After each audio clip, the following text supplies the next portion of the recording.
ओम नमो भगवते वासुदेवाय। प्यारे भक्तों, आज मंगलवार का दिन है, इसीलिए सबसे पहले सुनिए मंगलवार व्रत कथा। प्राचीन समय की बात है, किसी नगर में एक ब्राह्मण दंपति रहते थे। उनके कोई संतान न होने के कारण वह बेहद दुखी थे। हर मंगलवार ब्राह्मण वन में हनुमान जी की पूजा करने के लिए जाते थे। वह पूजा करके बजरंगबली से एक पुत्र की कामना करते थे। उसकी पत्नी भी पुत्र की प्राप्ति के लिए मंगलवार का व्रत करती थी। वह मंगलवार के दिन व्रत के अंत में हनुमान जी को भोग लगाकर ही भोजन करती थी। एक बार ब्राह्मणी व्रत के दिन भोजन नहीं बना पाई और न ही हनुमान जी को भोग लगा सकी। तब उसने प्रण किया कि वह अगले मंगलवार को ही हनुमान जी को भोग लगाकर भोजन करेगी। वह भूखी प्यासी 6 दिन तक पड़ी रही। मंगलवार के दिन वह बेहोश हो गई। हनुमान जी उसकी श्रद्धा और भक्ति को देखकर प्रसन्न हुए। उन्होंने आशीर्वाद स्वरूप ब्राह्मणी को एक पुत्र दिया और कहा कि यह तुम्हारी बहुत सेवा करेगा। बालक को पाकर ब्राह्मणी बहुत खुश हुई। उसने बालक का नाम मंगल रखा।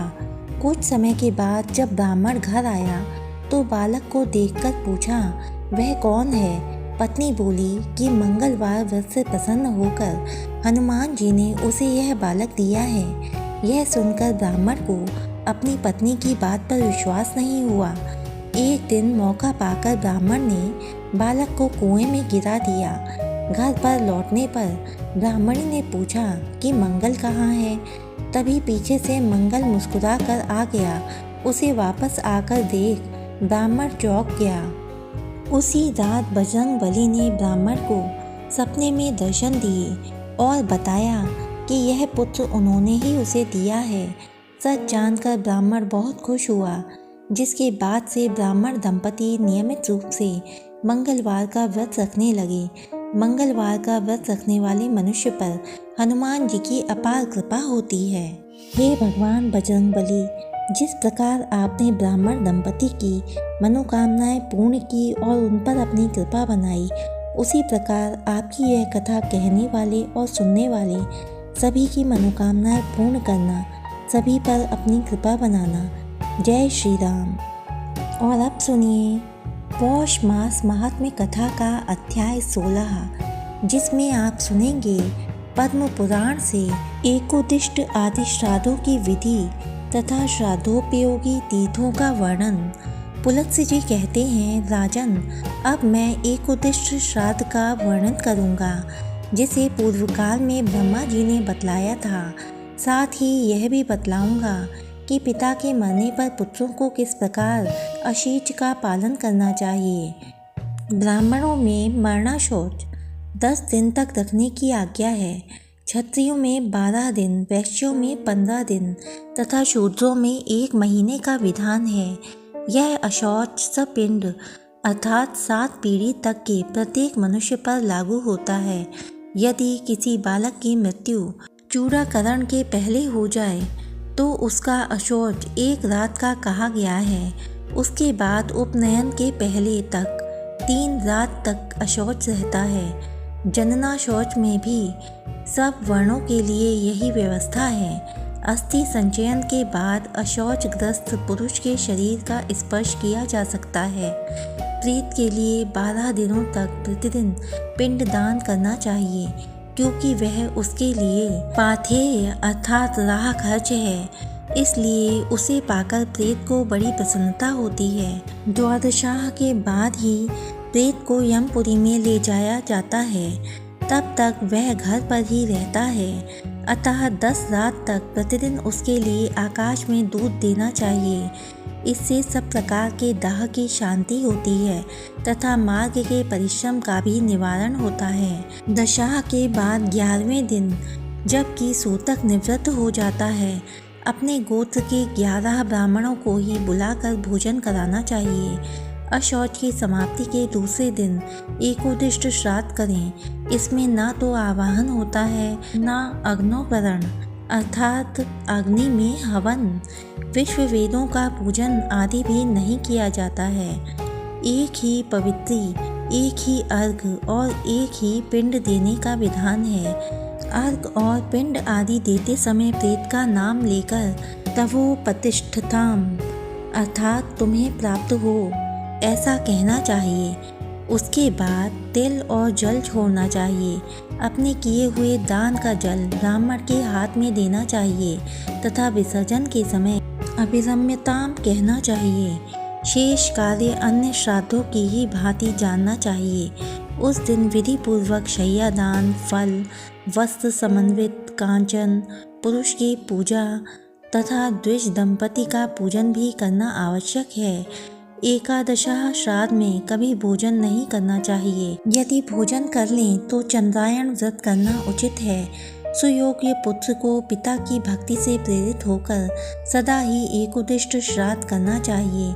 एकादशः के दिन वृषोत्सर्ग करें, उत्तम कपिला गौदान करें और उसी दिन से आरंभ करके 1 वर्ष तक प्रतिदिन भक्ष्य भोज्य के साथ तिल और जल से भरा हुआ घड़ा दान करना चाहिए।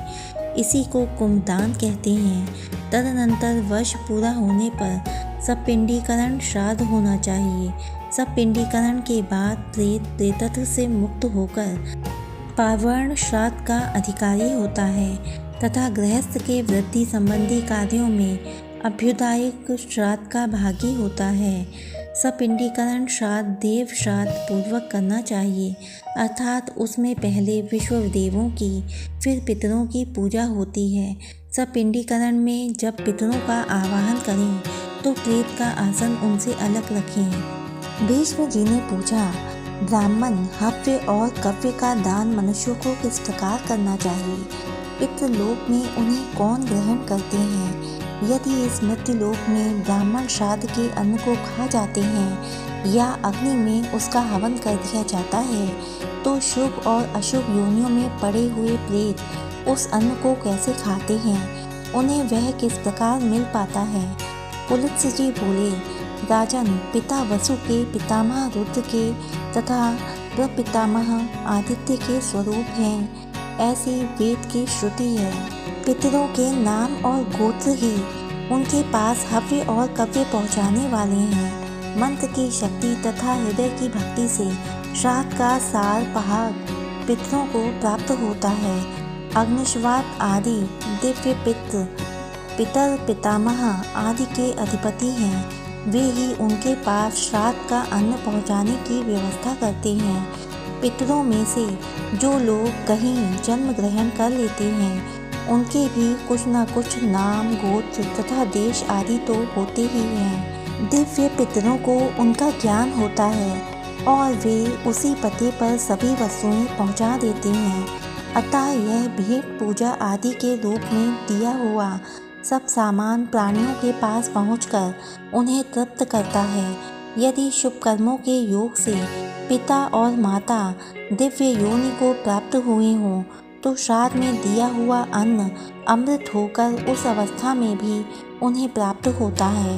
वहीं दैत्य योनि में भोग रूप से, पशु योनि में तृण रूप से, सर्प योनि में वायु रूप से और यक्ष योनि में पान रूप से उपस्थित होता है। इसी प्रकार यदि माता पिता मनुष्य योनि में हों तो उन्हें अन्न पान आदि अनेक रूपों में श्राद्ध के अन्न की प्राप्ति होती है। यह श्राद्ध कर्म पुष्प कहा गया है। इसका फल है ब्रह्म की प्राप्ति। राजन, श्राद्ध से प्रसन्न हुए पितर आयु, पुत्र, धन, विद्या, राज्य, लौकिक सुख, स्वर्ग तथा मोक्ष भी प्रदान करते हैं। भीष्म जी ने पूछा, ब्राह्मण, श्राद्ध करता पुरुष दिन के किस भाग में श्राद्ध का अनुष्ठान करे तथा किन तीर्थों में किया हुआ श्राद्ध अधिक फल देने वाला होता है? पुलत्स्य जी बोले, राजन, पुष्कर नाम का तीर्थ सब तीर्थों में श्रेष्ठतम माना गया है।